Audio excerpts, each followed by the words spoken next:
Hi, everyone. It's Bob Perkins bringing you another Inside Sales Studio Monday Morning Sales Minute. I'm here with Michael Tuso with Chili Piper. Michael, thanks for sharing your ideas today. Yes, excited to be here. Thanks for having me. Well, Michael is head of sales enablement and business development at Chili Piper. And often we talk about the top of the funnel, share ideas around prospecting and different skills, but we're going to go further down the sales funnel today. And we're going to talk about what happens after you have a discovery call, you do a nice demo, and there seems to be some interest by the client or the prospect. Account executives find themselves in this situation all the time, but I'm not sure they take advantage of it. So you're going to talk to us about that scenario. Yes, exactly. So many times I evaluate tech tools, and even if I demonstrate interest in a particular product, it's like, oh, okay, well, it sounds like you need to talk to your team internally, and like, do you want to set a follow-up meeting, for next week? And for me, just as a recipient of that message, it's not as powerful as it could be. And so many times managers try to coach to that as well, like, who's involved, like what decision needs to happen, what's going to happen from now until that follow-up, what's the purpose of that follow-up. There's a million questions that you should have. And I think probably 5 out of the 5 demos that I've taken looking at other companies had that sort of approach. So internally with coaching our own account executives specifically at Chili Piper, we've introduced this idea of future stating, and not just future stating like what it looks like to be a customer. I think a lot of times when we talk about that concept, future stating, or sometimes people say future pacing, and it's the idea of getting them to see what it actually looks like to become a customer. And once you do that, you can really win them over. You're setting that neurological pathway for them to kind of think about what it would be like to work with you in the future, which is really great. That's step number 1. Once you get them there and you get the words, yes, you have my buy-in for this, but I have other people that are involved.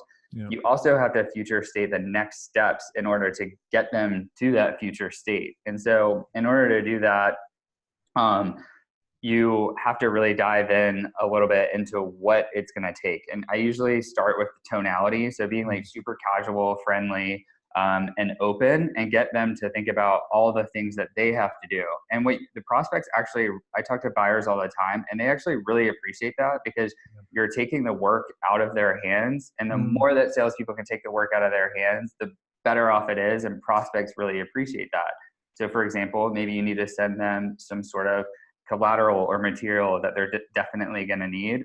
Do that for them. Don't make them do those next steps. So figure out those next steps with them in order to become a customer, and then do the work for them. So don't just set a follow-up and not do anything from there, basically. So you're really being very specific. You're giving them the tools. You might say, I'm going to send you this bit of information. It'll be followed by a proposal. The next step after the proposal, and after you've had a chance to review it and get it to the right, get the right signatures, we take that. And then after that, we set up an onboarding meeting. So is it that kind of step 1, 2, 3, 4? And do you talk about that verbally, but also put that in an email as well?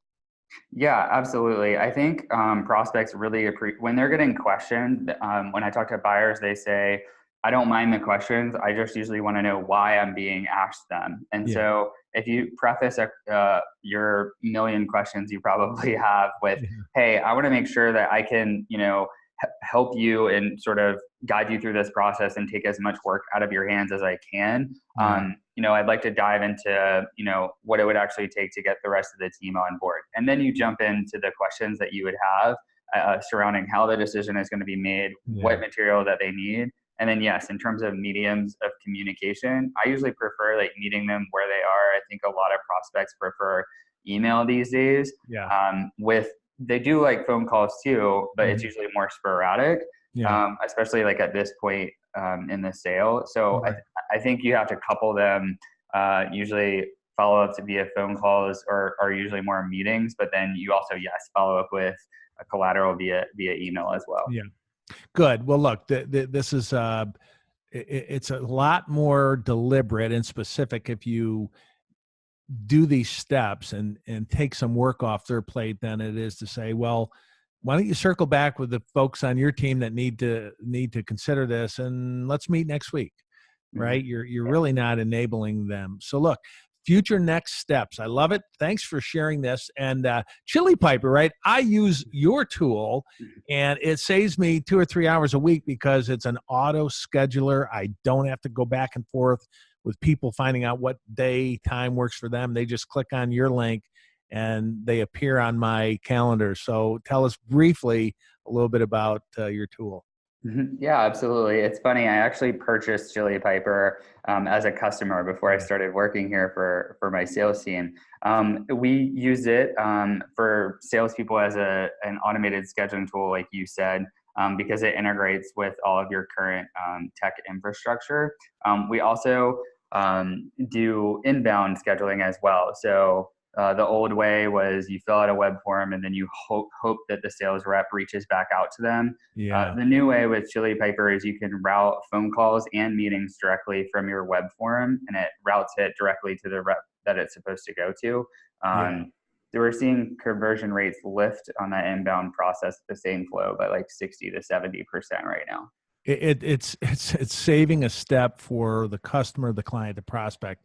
Here's my email right here. You can see every one of my emails has this link on my iPhone email as well. Just click here to get on my calendar, and it saves a ton of time. Well, look, Michael, thanks so much for joining us on the Monday Morning Sales Minute. Everyone, thanks for watching this. Until next time, good selling. Bye-bye.